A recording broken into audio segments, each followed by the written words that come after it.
What is going on, ladies and gentlemen? Welcome back to another episode of Talking Titans with the SIP Podcast. I'm Rose Sal Manfred, joined with my two co-hosts. We got a lot to get into today.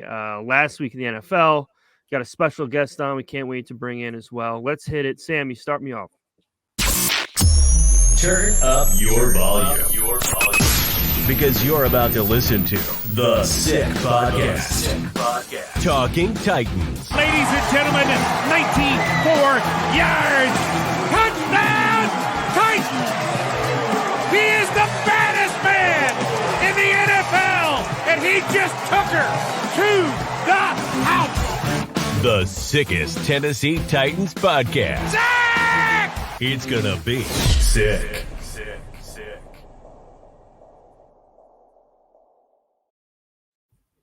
All right, ladies and gentlemen, it's the last week of the NFL season. We got a ton to get into. As far as being a Titans fan, this is what you dream about as a kid. Actually, no, we don't dream about this. We'd like to have a 5-game lead going into the last week, but We had one. yeah, we did. Nevertheless, it's a win-and-in game. You control your own destiny. That's the bottom line, and we're going to go into it with our best hopes. And right now, I mean, we got a backup quarterback in, and we just got to make the best of it and see where this wave takes us. But today we have a special guest that's going to be on the show with us. He spent some time in the NFL, was drafted by the Eagles, played some seasons with the Jacksonville Jaguars as well, so he has some ties to the organization, of course. Mr. Clay Harbor. Clay, how you doing today? I'm doing great, man. Just getting ready for this game. You know, I think it's time that Jacksonville just takes over this division and runs with it. Doesn't look back. We got the coach. We got the quarterback. Now all we got to do is get the win. Absolutely. I mean, listen, where this organization was a couple years ago compared to where they are now and where it looks like their trajectory is going to put them, it's got to be really a long time coming type feeling for Jacksonville and that fan base, since they've been waiting to be relevant for so long. And Clay, I think they're finally have arrived. I think you would agree, correct? Yeah, man, I think so. I wouldn't say they've arrived, but I mean, they've won their last 4 games. They've won 5 of their last 6. Trevor Lawrence is playing at a high level, like one of the best quarterbacks in the league. I mean, top 5 numbers in every statistical category. Doug Peterson's doing a great job of not only being the head coach, but also calling the plays. Him and Trevor have a great connection there. He knows what Trevor likes as far as the play calls, what he's good at, has a good sense of when to get his weapons involved, who's the mismatches, when to get Evan Ingram, Christian Kirk, Zay Jones the ball, Marvin Jones, Travis Etienne. So Doug is really the man for the job, and so is Trevor. But not to get too far ahead of ourselves, I know there's a big obstacle in the way, and his name is Derrick Henry. So, absolutely. We're hoping that the Derrick Henry of old shows up to this game. Of course, nothing to really write home about the first meeting with the Jacksonville Jaguars. I mean, I think he had a fair game. Jared, what did he still had over 100 that game? Didn't he? He had 96 yards and a touchdown in the first quarter, but ended up I think with 126 yards after that. So the defense, stopped them for the most part, especially in the second half. But that was my question to you, Clay. The last 2 games, the Jaguars were outscoring opponents 50-6. Their defense has stepped up and caused a lot of turnovers the last couple of weeks. Do you think that continues this week with Tennessee? And do you think they actually stop the freight train of Derrick Henry, who has been owning them for the past couple of years? And Mike Caldwell has been doing a great job of calling the plays, and he seems to be, picking it up, because the Jaguars defense early in the season wasn't doing well at all. They were a real weak point, and the offense was kind of carrying them. But Foye Oluokun, the linebacker they brought in, leading the league in tackles, has really come into his own. He's doing a great job of calling the defense, doing a great job of just making plays. And he's not the biggest guy, but he's smart. He's an Ivy Leaguer, and he's always got them in the right spots, the right position. The young guys are coming up big. Chad Muma is doing a great job. Devin Lloyd stepping up. Darius Williams on the outside. Tyson Campbell on the other side. I mean, they got some solid defensive backs as well. Andre Sisco has been playing well at the safety position. D-line's even been – Josh Allen's coming to his own. Trayvon Walker should be back for this game. So they got some players, and they've been doing better. Obviously, early in the season they were struggling, but as of late, Josh Allen's he had 9 pressures against the Texans. He only played like 3 quarters, not even. They didn't even pass the ball that much. He's really coming on strong.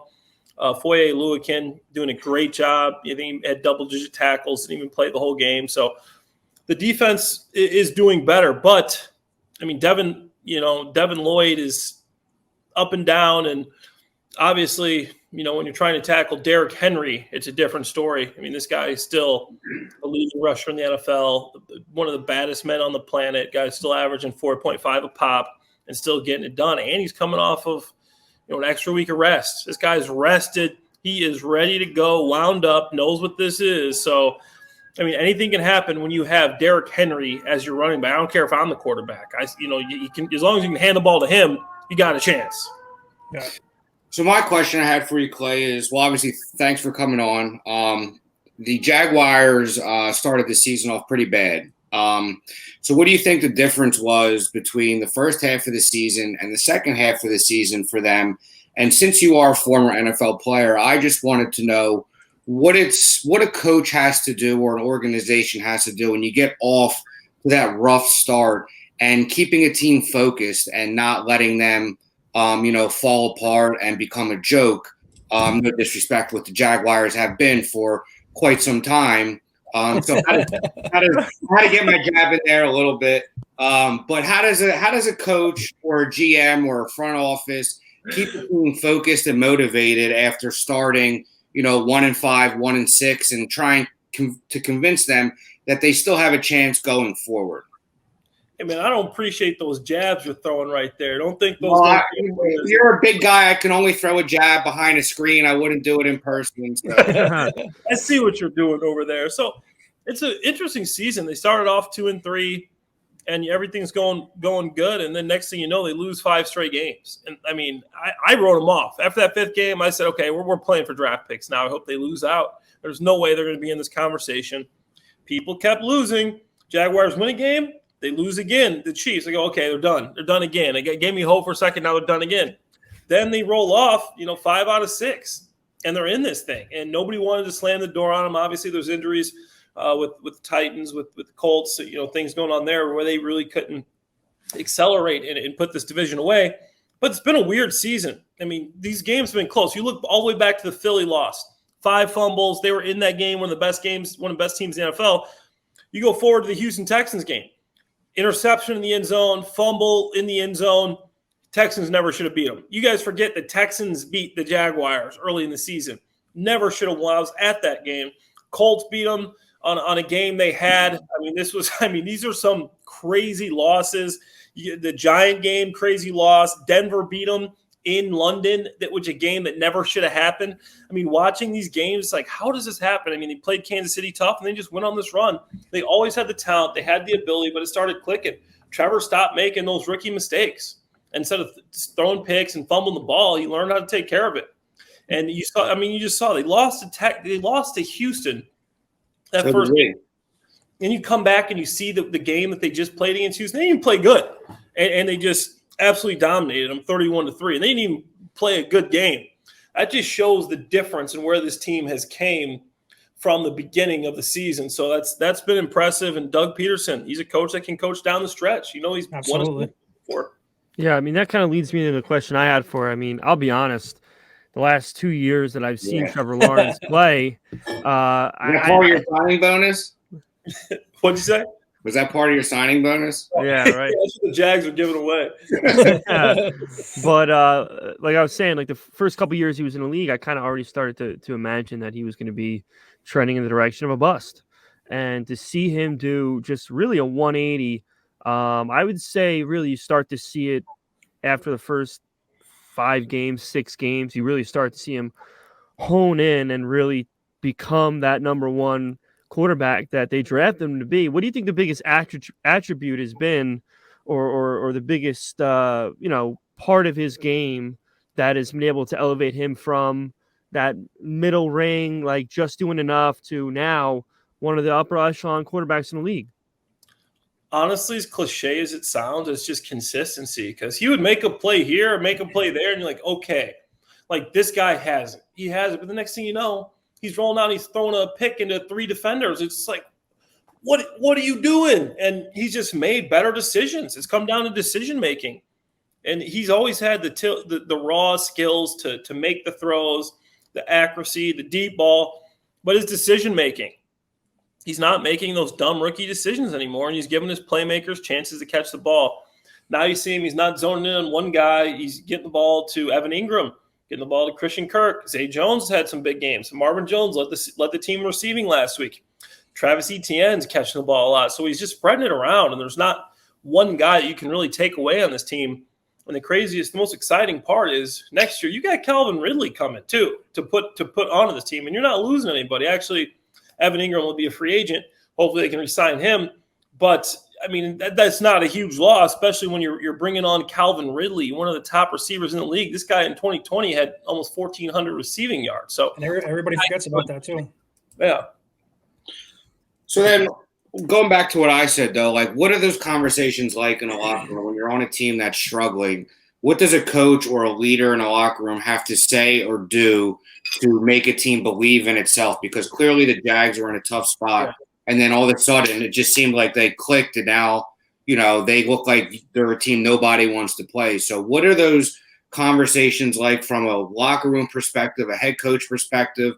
Like, how do you guys not just completely give up when you lose 5 straight and you're, 3-7 or 3-8? That's tough because I've been, like you said, I played with the Jaguars for 4 years. I know I've been on some losing teams here. And as much as you want to stay invested in the season, when you've lost 5 straight, the coach's like, hey, we're still in this thing. We're only 4 games. Like, in your head, you're like, okay, like, I'm going to go out there and I'm obviously going to play. But you're kind of playing for your teammates, and you're playing because you have to make a living. If you mess up, it doesn't matter. It's like people wondering why these teams win games when they're playing for nothing. It doesn't change. It really, for the players, it doesn't change. You're always playing your hardest. You have to play for that next contract. You have to play to make the team. You have to play. Every snap matters. So you got to play to your best of your ability. So as far as tanking's concerned, I think that's more of a front office thing, because you put the players on the field, they're going to play their best. Yeah. But to answer your question, as far as just keeping that team together and to get them to a point to where they're on a 5-game skid, look like they have no chance to end this. Now it's a win in your in situation. Doug Peterson, man, he's been in those situations before. He's a guy that's won the Super Bowl. He's a guy that's played in this league for 10 years. He was the offensive coordinator. He was a quarterback coach. He's climbed the ladder. He knows how it goes. He just knows. He's seen it. He's probably started telling, hey, I was on this team. This team went, we started off with 5 losses and we came back. So he's got this experience, and he just has demeanor about him that's confident, and that he's being real. So that's something I think is just Doug Peterson has that it factor about him that he can do things like that. No, I absolutely agree. I live right outside of Philly, and Doug Peterson's just about a legend around these parts. And till this day, it's hard to find someone in Philly where they won't talk bad about you, but they won't talk bad about them. There might be a few people, but I figured that was going to be your answer when it came down to it, was having a coach who can make their team believe when it seems like nobody else is believing. So yeah.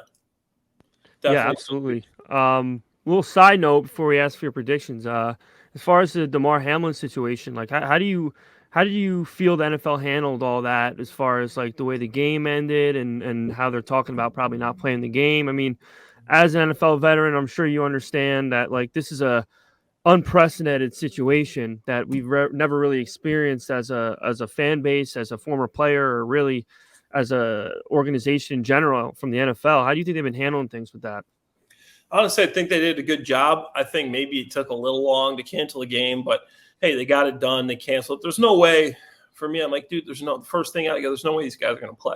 There's no way they're going to. Your mindset to play an NFL football game, you have to have a specific type of mindset and be so focused and zoned in on what you're going to do.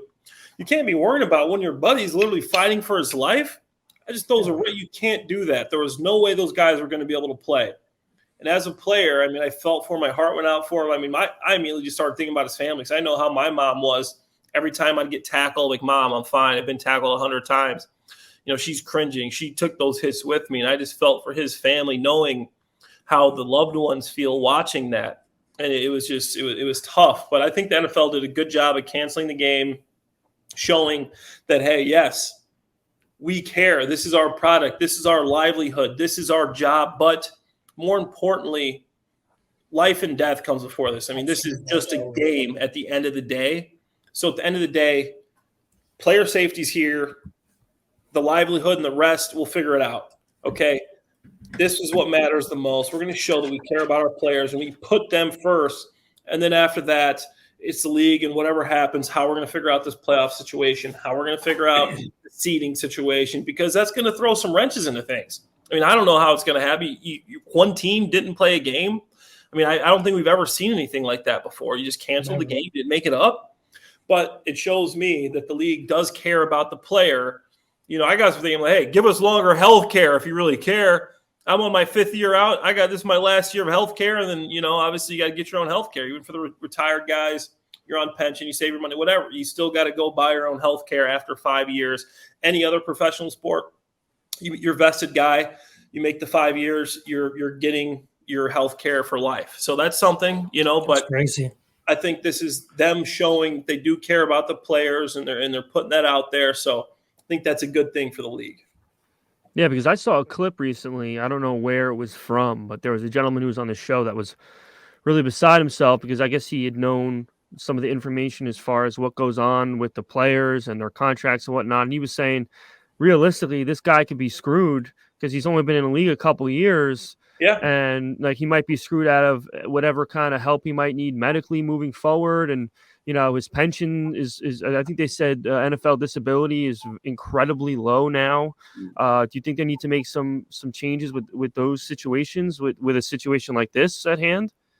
Absolutely. So there's a couple forms of disability, and line of duty disability. They got the TNP, the total and permanent. They got the neurocognitive, which is what he would get. But the neurocog isn't you can't live off of that at all. The line of duty is a nice little whatever. It's just like your percent disabled, and the TNP is a total and permanent disability. You literally can't work. But overall, it's going to be hard for him because now he's got this injury. Even if he comes back and they clear him and he's healthy, a lot of people aren't going to want to take a chance on him. For me, terrible thing to do. I mean, I would document all my injuries. I get hurt. I'm a guy that documented. That's why I'm a guy that does collect disability. I do collect that from the league. But I would never tell when I got a concussion because I knew how every team looks at that. You look at a guy, you're deciding between two guys. Oh, this guy's had 4 concussions, or this guy has 2 concussions. This guy has none. I'm going to go with this guy because they look at it. So, especially when the concussion lawsuit started coming out, the Toradol shots and everything coming out with that, concussions were so frowned upon. So it's tough. Now you got a guy that's been in injuries. It's going to be hard for him to get another job. He's not vested. And the fact that if he doesn't get the total and permanent disability, the neurocognitive disability isn't much at all. And they just started the neurocog, which is something, but a lot of these guys are in bad shape and they need more. And this industry, I'm in business school. I'm getting my master's from Kelley School of Business at IU.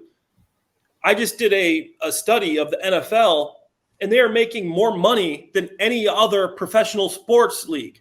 They are they just sold the rights to the NFL Sunday Ticket to YouTube TV for $4 billion. Amazon, they spent over $1 billion to get Thursday Night Football. These are billions with a B. We're talking 1,000 million here. There's so much money that these teams and owners make.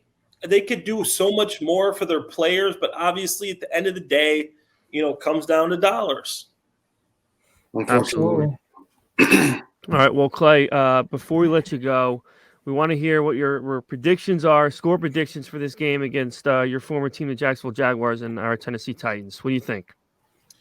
All right, here we go. I got the Jags with 27 points, and I got the Titans with 20 points. I got the Jags pulling out the win and going to the divisional round. And I think the Jags can actually win a game or two in the playoffs. You got Trevor Lawrence, got a hot team. I guarantee you the guys that are watching this game, the other teams, they want to see the Titans win. Well, first of all, I genuinely appreciate the little New Jersey accent. Yeah, you New gave Jersey the three of accent. us. That was definitely a language that I'm used to hearing. So that's number one. But yeah, appreciate you coming on. Definitely don't be a stranger. I'm sure we'll try to get you back on sometime next season. Absolutely. I know you're doing some stuff for Chicago right now. Where can we find your work at the moment? I'm hosting a podcast, 2 podcasts. I got a Jaguars podcast called Believe in Jaguars with the Believe Podcast Network, and I got a Chicago Bear podcast called the Bare Minimum Podcast. And both of those, and then on Twitter, I'm talking all things football. Clay Harbs 82, Bears, Jags, and Eagles. And we're going to be talking about our big win after Saturday night, baby. I'm going to go out and celebrate in style, a couple of beers. Absolutely. Okay. Really, we appreciate coming on. I know you're busy at this time of year, so feel free to hit us up, anything you need, and we'll definitely keep in touch. Thanks, guys. Thanks, Later. Clay. Right. Appreciate it. Thanks, Clay. Clay Harbor, former NFL tight end, coming in, giving some insight on this matchup coming up with the Titans, giving us his best Paulie Walnuts accent, which was excellent. It wasn't bad. I think that was actually more of a Paul Sorvino accent, but either way, It wasn't bad. he did a good job. But all right, now we can dive into this briefly. This game we just got out of, Thursday night game. Titans fall to the Cowboys. I'll tell you what, I can't remember a loss I felt better after than this one, and I'll dive into that more. But I felt as good as I could ever feel after a loss after that Thursday night game. But as I always do, I'll kick it over to the two of you. Instant reactions after that unfortunate defeat by the Cowboys. Vin? Like you said, what a pleasantly surprised. You weren't expecting much out of Josh Dobbs, but it was encouraging to see him, put together some drives. After what we have been through the last few weeks, you thought it couldn't get any worse. So not to say there's a moral victory, but this might have been a bit of a moral victory where we felt like we picked up a guy off the street and, he played decent. And now, we're going to be well rested for this week. We know what's at stake. We have veteran leadership on this team. And even though we didn't win that game, that game made us believe that we could win this game, in my opinion, if that makes sense. So, listen, I don't think any of us expected us to beat the Cowboys, but I thought it was going to be similar to the Bills game where we just got thrashed. So to only lose by, 13 points, all things considered, like I said, no such thing as moral victories, but if there was one, it was the fact that we look competent. We look like we can put someone out there, a quarterback, not named Malik Willis, who can, put together a drive or two. So if I'm going to take anything out of it, I think we have a shot to win this game more than I did before the Cowboys game because, like I said, we looked like a little more competent than we had the last few weeks. So, Jarrett, how do we feel? Listen, a little surprising, like you said. I did feel like the defense. There's 3 things I have in mind for this game: the defense, the offensive line, and Josh Dobbs. I want to hit on because all 3 of those surprised the hell out of me with the JV defense that we rolled out on Thursday night. I mean, who the hell were they? They left 10 points in the first quarter, and we generated 3 turnovers. 2 of those by picks by your boy KP, who had all world last week after the podcast that we had. An excellent game in our 14-point loss. Excellent. For real, but three turnovers against a Dallas offense that was supposedly coming in as one of the hottest in the NFL. That was pretty solid by them. And the offensive line with their front, I'm very surprised by holding Micah Parsons to, I think, 1 sack. They played very well, and they kept clean pockets for Josh Dobbs, who I think, I even tweeted it, looks worlds better than Malik Willis. He was way better in the pocket. His football IQ, throwing the ball, getting the ball out quick, like we've been saying the past couple of weeks on the podcast, how Todd Downing needs to generate that and get more guys involved. Hopefully they do that with Chig and Burks in this do or die game, whether they throw the ball downfield or not, because everything right now, it's all hands on deck with them. So but Dobbs, man, I thought he looked good and promising in the first half. He threw for over 200 yards. Malik, we didn't see that, the confidence. So I'm rolling with the journeyman 6-year quarterback who's been in a room with a Super Bowl winning quarterback, leading us, to this Hall of Fame. Hall of Fame quarterback, but leading us into this play-in game and for the division and the rights to host a playoff game in Nashville. So I'm excited. Yeah, I'm a believer. Listen, I'm a believer. I think I underestimated what just spending time in an organization and going through reps and practice for as many years as he did can do for someone. I did. I still don't think it's fair to Malik Willis. I mean, I don't want to get into it. I think for his psyche, like if you're going to put him in from the jump as the backup, you got to stick with it. Now, again, I don't want to. Are we seeing what this guy has, or are we trying to win a division? I get it. I mean, listen, I understand that. I'm happy they switched to Dobbs. He's going to give us the best chance to win. I just hope Malik's psyche doesn't get tainted over this situation. I don't think it will because he's got a good head on his shoulders. So anyway, I'm a believer. Burks has to play. A little irked. His injury's a little tweaked. Whatever the hell is he's got to play. And everyone's saying he's going to play, so that's good. But we're going to jump right into our picks. So let's start off with Sammy, who are we starting off with? Who are we showing first? I think we're going to show maybe Vin. Let's show Vin. Vin, who do you got this week? I am rolling with the Buffalo Bills in a spot where you're going to find a team who maybe their head was, not in the practice or the film study this week, obviously, because all focus is on Damar Hamlin, as it should be. We hope for his recovery. Signs have been encouraging. But I think you're going to get a team that comes out Saturday or Sunday inspired, a team that is going to be playing for a bigger purpose, a stadium that's going to be rocking. It's going to be an emotional game. Don't be surprised if they come out a little flat at first, but I think as the game goes on, obviously they'll be getting New England's best shot, but Buffalo is head and shoulders the better team. I don't think they want to let a division rival into the playoffs. And because we don't know what the NFL is doing with the seeding and the game and whatnot, how it's going to work, Buffalo still has something to play for. So I think Buffalo handles business, might come out a little slow, but this is a team that's inspired and playing with a bigger purpose right now. So again, I reiterate, prayers to Damar Hamlin and his family. I had a family member get ill last year who spent 35 days in the ICU. So it was very emotional for me because you felt like I connected with what his family was dealing with. The unknown of a situation it's scary, and it's not something I would wish on anybody.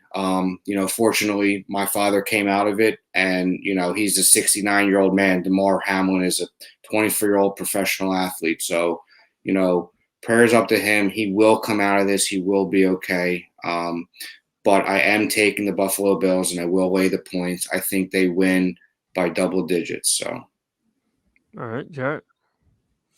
I'm going to go with a team that got waxed last week in Lambeau Field, and that's the Minnesota Vikings, laying the 7.5 points against the Chicago Bears, Clay's team, and also Adam Rank's team. So I'm going with them after they need a huge win and motivation to get into the playoffs. Not into the playoffs, but a spark for the playoffs. So I'm going with the Vikings. Absolutely. And for me, my lock of the week is your Tennessee Titans plus 6.5. Listen, folks, I think realistically speaking, I've seen enough from Joshua Dobbs to confidently say this game is going to be a coin flip. Nobody's going to dominate this game. No one's going to blow the other team out. It's going to be a coin flip. And when the game's a coin flip, that means somebody's got to win by a short amount of points. I mean, really, there is no stone that should be unturned as far as getting the job done between these two teams. So it should come down to the wire no matter what. I don't see any scenario where the Titans lose by a touchdown or more. So I'm taking Tennessee plus 6.5. And outside of the unfortunate ending of last week's game, we would have been possibly 3-0. So keep that in mind. Those are our picks for the week. Folks, we've had a long, long season, and it's all going to come down to this. It's going to come down to whether or not we're going to be doing a playoff preview show or if we're going to be doing our season wrap-up show. It's a Week 18 winning in game. We got a volunteer at the helm, and it could be really exciting. It could be really unfortunate, but realistically, it's a win-win because we lose, we get a top 10 pick. We win, we're in. We got a home playoff game. It's a beautiful thing. So Anything you fellas want to add before we wrap up tonight and prepare for this playoff game on Saturday? Not much, man, other than tell your family members you love them, because as we learned Monday night, life is fragile. So other than that, life's much bigger than football. Tell the ones you love that you love them, because you never know when something crazy can happen. Absolutely. And Jared? prayers up to DeMar and his family too. I know there was telling signs, positive signs today that he was out of it, but it's a long road to recovery. He wasn't talking; he was writing with a pen. But it's an unfortunate situation. It's going to be a long road to recovery for that young man. So, still prayers up to him and the Buffalo Bills and everybody involved. Absolutely. Guys, make sure you check us out. If you're watching us on YouTube, subscribe. Any of the platforms for podcasts, make sure to subscribe. Tell your friends about us. We're going to keep growing, and we're happy to do it with the Sick Podcast group. So, as always, tighten up. And I hope the offensive line this week can block better than the Titans tried to block me. Sammy, send me out. And that's a wrap. Hope you don't miss us too much until next time. Follow the Sick Podcast Talking Titans on YouTube, Instagram, Facebook, Google Play, and Apple Podcasts.